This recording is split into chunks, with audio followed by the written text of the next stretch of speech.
আসসালামু আলাইকুম সুপ্রিয় শিক্ষার্থীবৃন্দ, কেমন আছো তোমরা সবাই? আশা করি সবাই ভালো আছো এবং সুস্থ আছো। তোমাদের সবাইকে কুমিল্লা সরকারি মহিলা কলেজে ফেসবুক পেজে স্বাগতম। একই সাথে তোমাদের যুক্তিবিদ্যা ক্লাসে স্বাগতম। প্রিয় শিক্ষার্থীবৃন্দ, তোমাদের স্বাগত জানাচ্ছি বরাবরের মতো আমি মোহাম্মদ সবুজ, প্রভাষক দর্শন, কুমিল্লা সরকারি মহিলা কলেজ। প্রিয় শিক্ষার্থীবৃন্দ, আমরা গত ক্লাসগুলোতে যুক্তিবিদ্যা প্রথম পত্রের প্রথম অধ্যায় নিয়ে কথা বলেছিলাম, যেখানে যুক্তিবিদ্যার প্রাথমিক ধারণা এবং পরিচিতিমূলক আলোচনা করেছিলাম।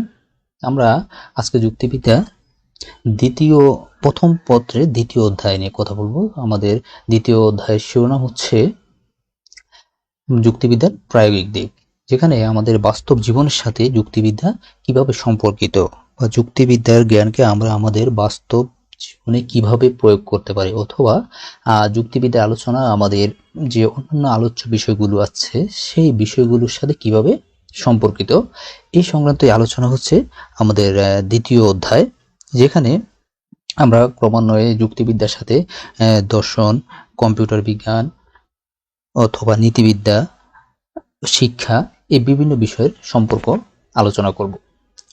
প্রিয় শিক্ষার্থীবৃন্দ, তাহলে আমরা আজকে আমাদের আলোচনা শুরু করি।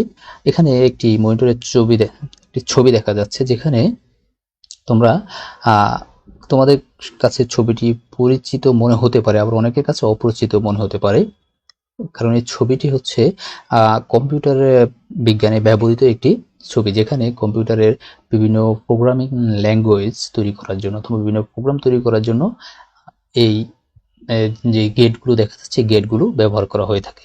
এখানে আমরা and gate, or gate, not gate, nand gate, inverter, বিভিন্ন ধরনের গেট দেখতে পাচ্ছি, যেগুলো কম্পিউটারে বিভিন্ন প্রোগ্রাম ডিজাইন করার ক্ষেত্রে ব্যবহার করে থাকে। তাহলে আমরা এই ছবিটি দেখেই আজকে আমাদের আলোচ্য বিষয় সম্পর্কে কিছুটা ধারণা করতে পারছি যে আমরা কি নিয়ে আজকে কথা বলবো। তাহলে দেখি আমরা আমাদের আজকে আলোচ্য বিষয় কি, সেখানে চলে যাচ্ছি। যুক্তিবিদ্যা ও কম্পিউটারের সম্পর্ক, তার মানে আমাদের যুক্তিবিদ্যার জ্ঞান কিভাবে কম্পিউটার বিজ্ঞানের ক্ষেত্রে কাজে লাগে, অথবা কম্পিউটার বিজ্ঞানের ডেভেলপমেন্টের ক্ষেত্রে কিভাবে যুক্তিবিদ্যার প্রয়োগ আছে, আমরা এই বিষয়টি আজকে আমাদের আলোচনায় দেখানোর চেষ্টা করব। তাহলে এই আলোচনা শেষে তোমরা কি জানতে পারবে? যুক্তিবিদ্যা ও কম্পিউটারের সম্পর্ক কি তা জানতে পারবে। যুক্তিবিদ্যা আলোচনা কিভাবে কম্পিউটার বিজ্ঞানের কাজে লাগে তা ব্যাখ্যা করতে পারবে। প্রিয় শিক্ষার্থীবৃন্দ, আমরা আমাদের এই পাঠসূচির সামনে চলে যাচ্ছি। এখানে আমরা সংক্ষিপ্তভাবে যুক্তিবিদ্যার উৎপত্তি নিয়ে একটু কথা বলবো। আমরা প্রথম ক্লাসে যুক্তিবিদ্যার উৎপত্তি এবং বিকাশ নিয়ে কথা বলেছিলাম, যেখানে আমরা বিস্তারিত আলোচনা করেছিলাম। তোমাদের একটু খেয়াল করে দেখতে পারো যদি, তাহলে দেখতে পারবে যে যুক্তিবিদ্যার উৎপত্তির যে ইতিহাস এবং যুক্তিবিদ্যার যে বিকাশ, তা আমরা প্রথম ক্লাসে এবং দ্বিতীয় ক্লাসে আলোচনা করেছিলাম। তো আজকে আমরা শুধু সংক্ষেপে এখানে একটু আলোচনা করবো আমাদের আলোচনা সুবিধার্থে যুক্তিবিদ্যার উৎপত্তি নিয়ে। যে যুক্তিবিদ্যার ইংরেজি হচ্ছে লজিক, যা গ্রিক শব্দ লজিকি থেকে এসেছে।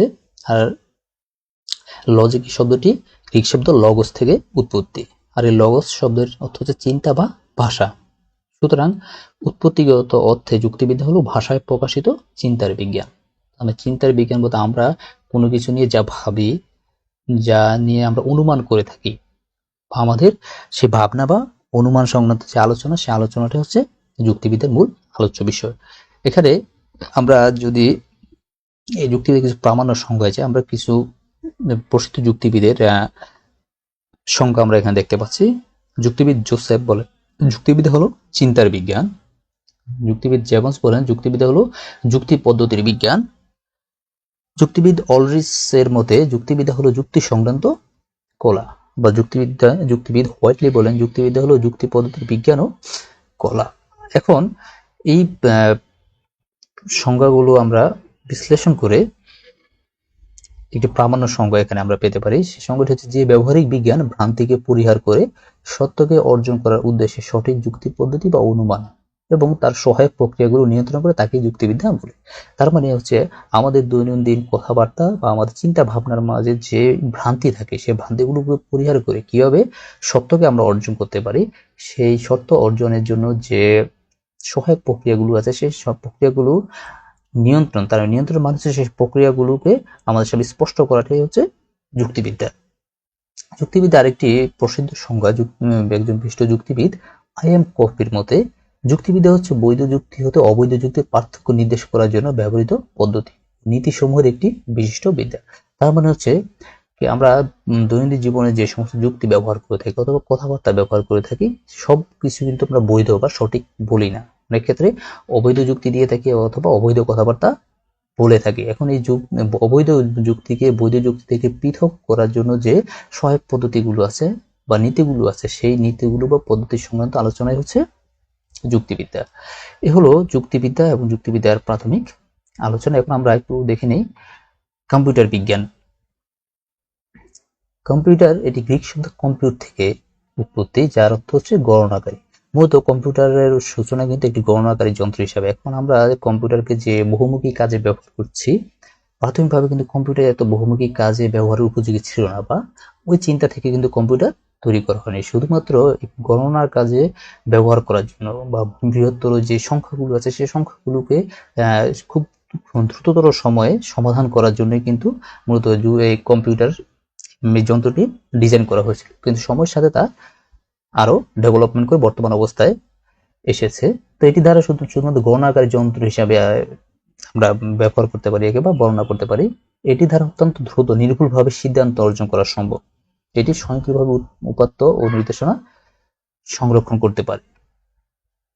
এখন এই কম্পিউটারের সাথে যুক্তিবিদ্যার সম্পর্ক কি আমরা তা একটু দেখে নিই, এবং কি কাজে যুক্তিবিদ্যার কোন কোন নিয়ম বা নীতিগুলো কম্পিউটারের উন্নয়নের ক্ষেত্রে কাজে লাগে সেটা আমরা একটু দেখে নিই। এখন যুক্তিবিদ্যা কম্পিউটার বিজ্ঞানের আন্তঃসম্পর্ক এক চলমান প্রক্রিয়া। এর সম্পর্কে পরিধি অত্যন্ত ব্যাপক। কম্পিউটার বিজ্ঞানের অনেক ক্ষেত্রে যুক্তিবিদ্যার প্রয়োগ রয়েছে, ফলে উভয় বিজ্ঞানের নবতর কৌশলিক সীমার উদ্ভব ঘটেছে। এখন আমরা এই যে যুক্তিবিদ্যার যে বহুবিধ প্রয়োগ কম্পিউটারের উন্নয়নের ক্ষেত্রে বা কম্পিউটার বিজ্ঞানের ক্ষেত্রে আমরা একটু দেখে নিই কোথায় এর ব্যবহার। যুক্তিবিদ্যার ধারণাসমূহ প্রক্রিয়াবলী কম্পিউটার বিজ্ঞানের সাথে এমনভাবে সম্পৃক্ত যে যুক্তিবিদ্যাকে বলা হয় কম্পিউটার বিজ্ঞানের ক্যালকুলাস। বিশেষ করে কম্পিউটারের স্থাপত্য, কম্পিউটার প্রোগ্রামিং ভাষা, ডেটাবেস, সফটওয়্যার কৌশল বা কম্পিউটার চালিত যাচাইকরণ, হার্ডওয়্যার ডিজাইন প্রভৃতি ক্ষেত্রে যুক্তিবিদ্যার প্রয়োগ লক্ষণীয়। এখানে আমরা যে কতগুলো কাজের কথা বলেছিলাম, যে প্রোগ্রামিং ভাষা, ডাটাবেস, সফটওয়্যার কৌশল, এই বিষয়গুলো কিন্তু পুরোপুরি আমাদের লজিক নির্ভর। কারণ আমরা যে কাজগুলো করে থাকি আমাদের দৈনন্দিন জীবনে কোনো কম্পিউটার ব্যবহার করে, সেক্ষেত্রে কিন্তু আমরা শুধুমাত্র এই যে প্রোগ্রামিং ভাষা অথবা ডেটাবেস বা সফটওয়্যার এগুলো ব্যবহার করে কিন্তু আমরা কাজগুলো করে থাকি। এখন এই কাজগুলো করার জন্য যে সফটওয়্যারের গঠন কৌশল আছে, সেই গঠন কৌশলে কিছু যৌক্তিক বিশ্লেষণ আছে। সেই যৌক্তিক বিশ্লেষণগুলো সঠিকভাবে যদি সেখানে সেট আপ করা থাকে, তো সেক্ষেত্রে শুধুমাত্র আমরা সেই সফটওয়্যার ব্যবহার করে সঠিক ফলাফল পাবো। এখন এই সফটওয়্যারটা তৈরির জন্য যে যৌক্তিক প্রক্রিয়াগুলো প্রয়োজন, সেই প্রক্রিয়াগুলো কিন্তু আমাদের যুক্তিবিদ্যার সাথে সম্পর্কিত, অথবা যুক্তিবিদ্যার জ্ঞানকে কাজে লাগে কিন্তু এ ধরনের প্রোগ্রামিং ভাষা বা সেখানে লজিক গেটগুলো তৈরি করা হয়ে থাকে। এই জন্য এদিক থেকে যুক্তিবিদ্যার জ্ঞান কম্পিউটারের বিজ্ঞানের সাথে সম্পর্কিত। এছাড়া এখানে আরো কিছু আলোচ্য বিষয় আছে। যুক্তিবিদ্যা কম্পিউটার বিজ্ঞানকে সম্মিলনী ভিত্তিক কাঠামো, গাণিতিক সমস্যা গ্রহণের দিক ও এদের বিভিন্ন রীতি পদ্ধতি বিশেষায়নের সমৃদ্ধ ধারণামালা। আমরা আগে বলেছি যে কম্পিউটার বিজ্ঞান বা কম্পিউটারের যন্ত্রটি মূলত আবিষ্কার হয়েছিল গণনাকারী যন্ত্র হিসাবে। এখন এই গণনা কতটা নির্ভুল এবং সঠিকভাবে করা যায় এবং কোন পদ্ধতি প্রয়োগ করে বা কি ধরনের সূত্র প্রয়োগ করে এই বৃহৎ যে সংখ্যাগুলো থাকে সেই সংখ্যাগুলোকে অতি দ্রুত এবং নির্ভুলভাবে সমাধান করা যায়, এই প্রক্রিয়ার জন্য কিন্তু আমাদের যে যৌক্তিক যে প্রক্রিয়াগুলো রয়েছে অথবা বৈধ যুক্তি বা অবৈধ যুক্তিকে পৃথক করার যে প্রক্রিয়া বা যে নিয়মগুলো রয়েছে সেই নিয়মগুলো প্রয়োগ করে কিন্তু যদি প্রোগ্রামিং ভাষা তৈরি করা হয় বা প্রোগ্রাম তৈরি করা হয়, সেক্ষেত্রে যেখানে নির্ভুল গাণিতিক সমস্যার সমাধান আমরা করতে পারি।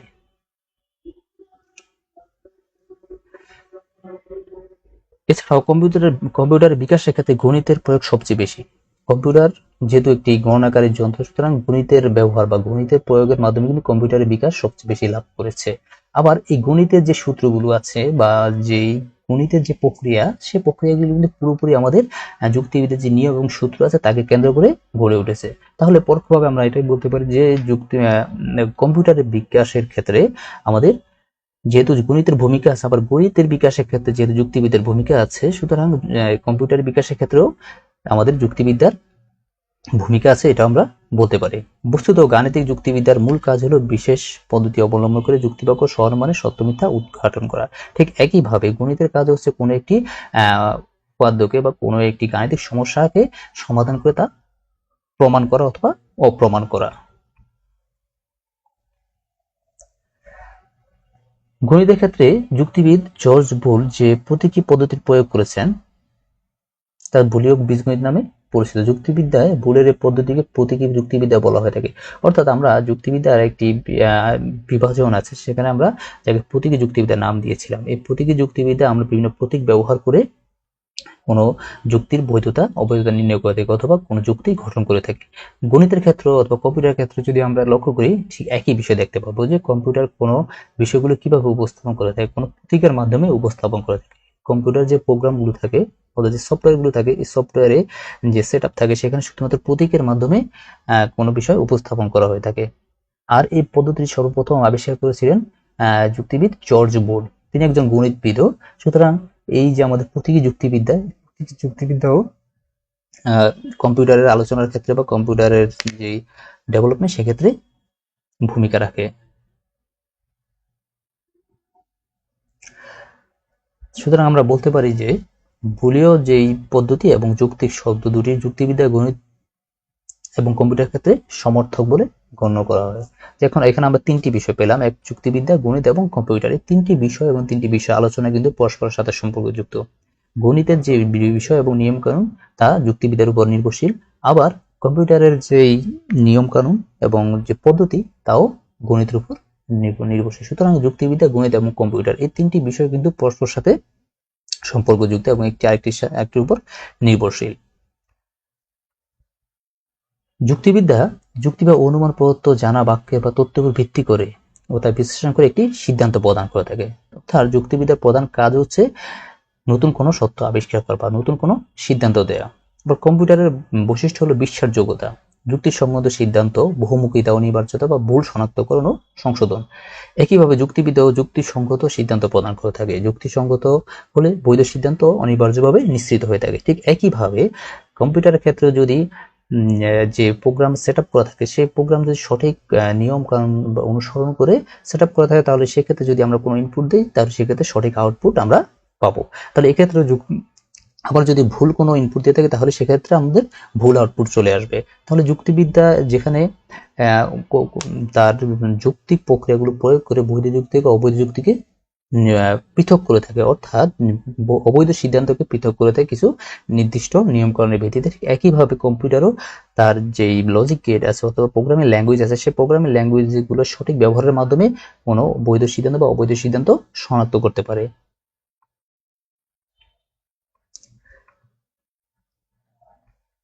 সুতরাং আমরা বলতে পারি যে কম্পিউটার যুক্তিবিদ্যার মতো জানার বিষয় বা তথ্যের বিচার বিশ্লেষণ করে একটি যুক্তি ও সিদ্ধান্তমূলক কার্য অনিবার্যভাবে সম্পাদন করে থাকে। অর্থাৎ দুটি বিদ্যারই যে আলোচ্য বিষয় তা হচ্ছে